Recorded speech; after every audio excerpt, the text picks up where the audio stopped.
702 and welcome to Las Vegas. Today we have a room here at the Palace Station in Las Vegas, located just minutes away from the Las Vegas Strip. Today I got the cheapest room available. We're going to show you a room tour and check out the rest of the resort. So come along. Palace Station is a renowned destination offering a unique blend of entertainment, gaming, and comfortable accommodations. The location isn't bad either, being that it's just about 1 mile from the Las Vegas Strip, with a room rate that starts at $50 a night, and it comes with free parking. This will be my first time staying here at Palace Station. Right now, Station Casinos is doing a really great discount for Vegas locals, where you get the cheapest rate available, but you also do not have to pay for the resort fee. So I had to jump on it, and Palace Station is one that I've had my eye on for quite a while. Let's just get right into it because check-in is at 3 p.m. It is currently about 2:40 and we have a checkout tomorrow at 11 a.m. I booked a premier room, which is the cheapest room available. We got the third floor. We are room 305 right here in the corner. Let's check it out.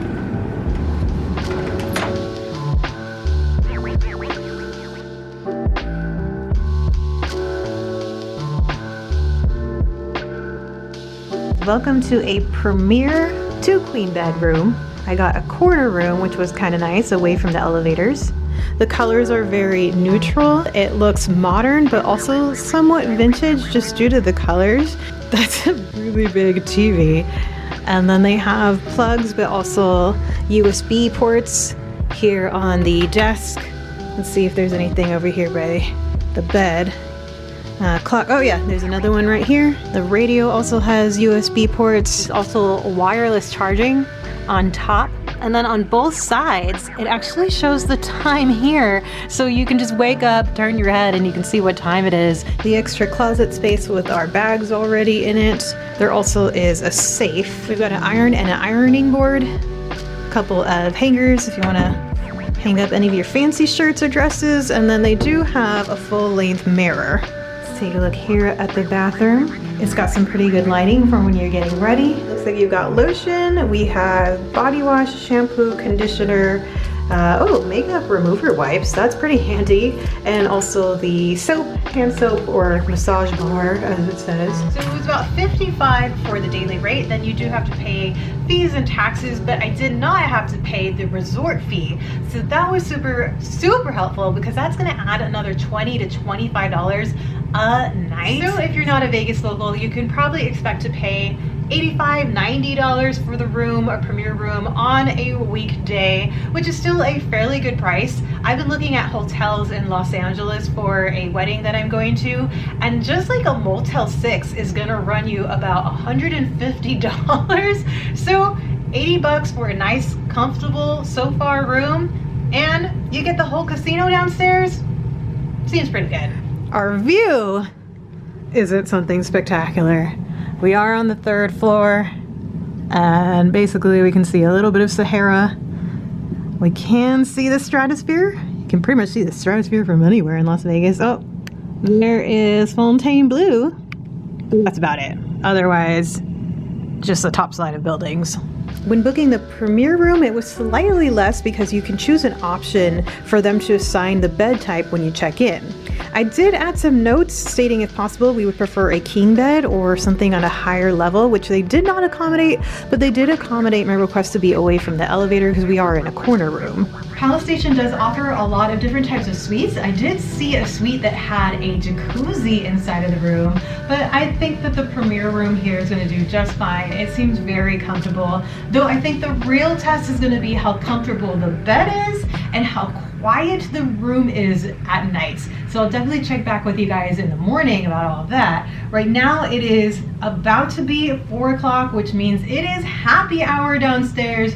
Multiple restaurants are doing happy hour, but I've got a margarita in mind, so let's hit the casino floor. So this is the view from the 20th floor if you're looking towards downtown and the stratosphere. Since our view is a bit limited, I would say. I think the other side where you're facing south is going to be your best view, just because you'll see most of the strip that way. The view of downtown is kind of neat though. Palace Station opened in 1976, and it was initially called the Casino, and it had a train theme featuring a locomotive-shaped entrance. Over the years, the property went under several expansions and renovations to become the resort as we see it today, which is very different from what it used to look like. In 1984, the property was renamed to Palace Station to reflect its transformation into a full-fledged hotel and casino, and about 5 years ago, a huge overhaul on the facade took place, shedding that train station theme and adding a modern design. One of the highlights of staying at Palace Station is the incredible dining scene that they have. They have a wide range of restaurants with really high reviews. There are 8 food options on site, including one of the only seafood restaurants in Las Vegas that's open 24 hours. A few people have actually suggested for me to come to the Oyster Bar before. Even though they no longer do the happy hour that I've heard so much about, there still is a pretty long line. At first I thought it was for the charcoal room here, but the charcoal room currently is closed. But check it out. There's the line for the Oyster Bar. Tailgate Social is a sports bar and grill which offers classics like hamburgers and pizzas. Even though they don't do the happy hour over at the Oyster Bar, here at Tailgate Social they do have Oyster Tuesdays. Fresh shucked oysters at $1.25 each. The Charcoal Room is their fine dining steakhouse on site. They do have a happy hour 3-course prix menu at $65 a person, which sounds really good. The Brass Fork is a new casual dining spot and it's open 24 hours. It does look like they have a really good breakfast menu, including a couple of grab-and-go items for breakfast like donuts and apple fritters. We've got the Boathouse, another highly rated restaurant where you can enjoy modern Asian fusion plates and handcrafted sushi. And on weekend nights, they do have a late night menu where they serve ramen. That looks really good. The Beast Buffet is no longer. Unfortunately, they do not have the buffet. That's such a shame. I did enjoy myself some Station Casinos buffet. They had a really great price as well as really great food options. Then we also have a couple of quick bites like Wingstop, a Panda Express, and a Starbucks on site. But for happy hour, I have my eyes on tacos and tequila. I believe they had the best happy hour deal, even though most of the restaurants here, including the pool bar, has one.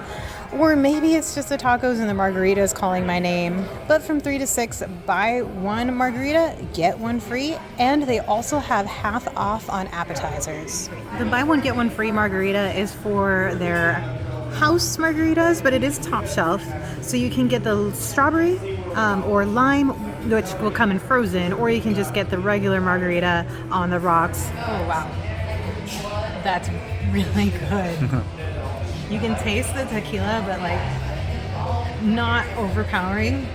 You can still get the lime in there. I think I'm going to squeeze a little bit of lime and definitely drink around the salt, but this is a good margarita. We wanted to take full advantage of the happy hours, so we got a couple of starters. Over here to the right, we got chicken quesadilla. The middle, these are the taquitos. Chicken, most likely, yeah. And then the carne asada fries, those look freaking delicious. I think my favorite, though, has been the taquitos. It was just perfectly crunchy, just enough meat. When the appetizers came out, I was a little worried about the size, but after eating, we still have quite a lot of the fries left, and I'm full. And we split everything between the both of us, so this was a decent size and being half off. And we did get another margarita to go. Big $6 margarita. For $6, that's incredible. Well, $12, but if you buy 2 of them, definitely recommend the happy hour here at Tacos and Tequila. I will be back. And besides from the bars offered inside of the restaurants, they do have 3 other bars around the casino. There is also a movie theater with pool tables, a full bar, and a spacious outdoor patio. There, you can get misted, brah. They do have misters out here. Yeah, this is a pretty chill spot. We got music, some places to sit and lounge, and enjoy the view. The casino floor is fairly a good size, offering classic table games to a vast selection of slot machines, electronic table games, and a big bingo room that has a separate smoking bingo room. There's $1 Keno and a very big sports book. It looks like over here on the right-hand side is where they do the teams and the sports betting. And then over here on the left-hand side is where they have the race. So it's a race and sports book. And then they do have a full bar. We kind of realized that the nightlife here is not as lively as you're going to get on the Strip. If you're into gaming though, there's plenty of games, a lot to do. Plenty of table games too. Now that it's about 8:30, 9 o'clock, there are a lot more people on the casino floor. But you're not going to get a club, you're not going to get live music unless you're here on the weekend nights, closer to a holiday weekend. But there's no lounge. The location is nice because you're away from the Strip, but it's about a 30-minute walk to get to the Strip, where you're going to be by Sahara and maybe Circus. And I wouldn't recommend walking at nighttime. So definitely just keep in mind, if you want to hit the Strip, you're going to either want to rent a car or you're going to have to take an Uber. I'm only going to show a little bit of the fitness center because there is somebody in here working out, but they do have towels available. There's a refrigerator. I wonder if there's little waters. There is. Hey, free drinking waters in the gym. Here are a couple different exercise machines. They do have a treadmill, ellipticals, and then don't want to get too far over, but over on this side here that you cannot see, they do have free weights and another treadmill available. It is now about 9 o'clock, so we're gonna head down to the pool. It opens at 9 and then 11 a.m. will be checkout. So as far as the comfort goes in the room, I slept perfectly fine. I'm a very light sleeper, and I think I was woken up maybe once from a door slamming, but I didn't hear voices, I didn't hear stomping upstairs. The bed was very comfortable and really had no issues at all during the night. So we ended up going to, what was it, the Brass Fork? Brass Fork. The Brass Fork for breakfast. I was comparing prices to places that were close by that had nothing to do with the tourist area, and the prices were about the same. So for instance, there's a couple of things on here for $11.99, like an American breakfast or a breakfast sandwich. So we got the Eggs Benedict, and that came with a side of hash browns, or your choice of side. We got hash browns. And then I got the three-way, I believe it was called, which came with way too much food. We had 3 eggs. I got over easy. We've got the hash browns. We got 1, 2, 3 pancakes, and we got 3 meats. And the food is definitely worth the price. My 3-way was $13.99, I believe, and it came with so much food. Eddie devoured his Eggs Benedict, which he said was really, really good. Yeah. I did call downstairs to see if they do any sort of complimentary late checkout.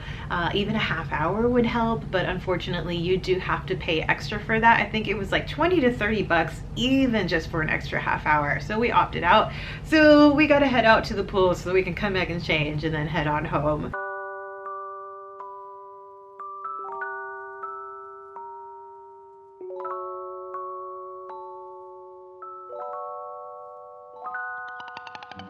I did come out here yesterday evening, and there was a lot of people out here. Actually, it was pretty busy.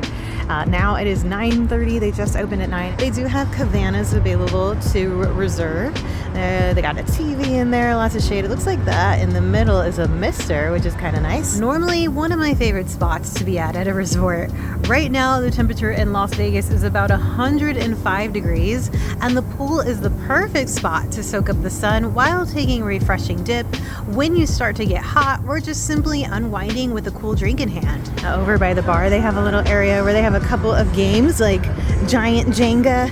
I'm wondering if they also serve food just because of the tables, but I do see Dole Whip. Oh my god. Just a quick look at the day beds. They have a couple different ones. Like this one here is very large. And then there's also a very small, but they do have a spa. I definitely love that they have the lounge chairs that sit like inside of the pool. It's here on the shallow. So probably what, a foot deep right here? Yeah. Oh yeah, okay, a little cool. Alright. I can hang with this. This is nice. I think right now is definitely the best time to come because it's not 100 degrees yet. It's probably around 90 or so, and the temperature of the water is just right for this. Final thoughts about staying at Palace Station would probably depend on what kind of stay you're going for.